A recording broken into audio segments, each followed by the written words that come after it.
This is a little bit about a kickoff strategy. So when you kick off, I would recommend you always go backwards, not forwards, so you can maintain possession of the ball.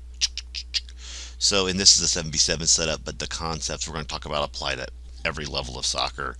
Um, so you can have your striker go backwards, or your center forward go backwards to a defensive midfielder, or an outside midfielder, depending on what you have set up.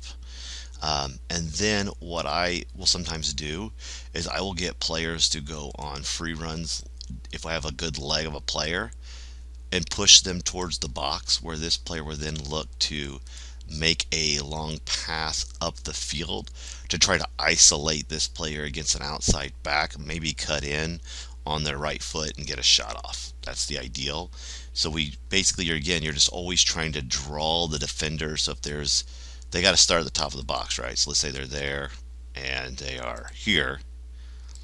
They may want to both put pressure, and that may leave you free space. So if no, and so depending on what they do and where they move, you may find that another way to do this is simply to let me get rid of this mark here.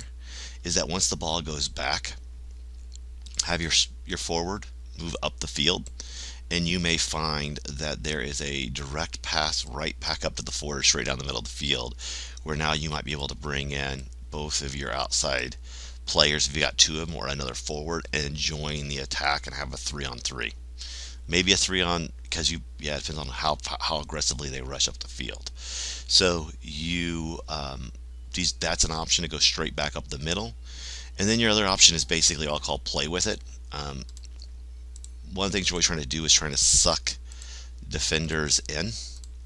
So if we did a scenario where the ball gets passed backwards, you could go all the way back to one of your backs, and that would then force movement of up the wing. So as that ball comes down to your back defender, who then tries to build in and then up as the free run from number 9 here happens into that space.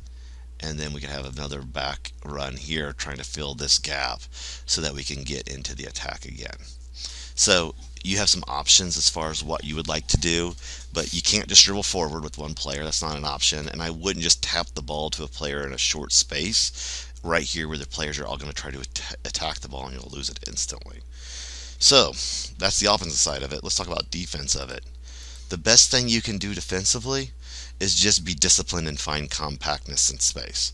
So if they go with the ball back here, and I just deleted the ball. If we go back here with the ball, um, contain, right?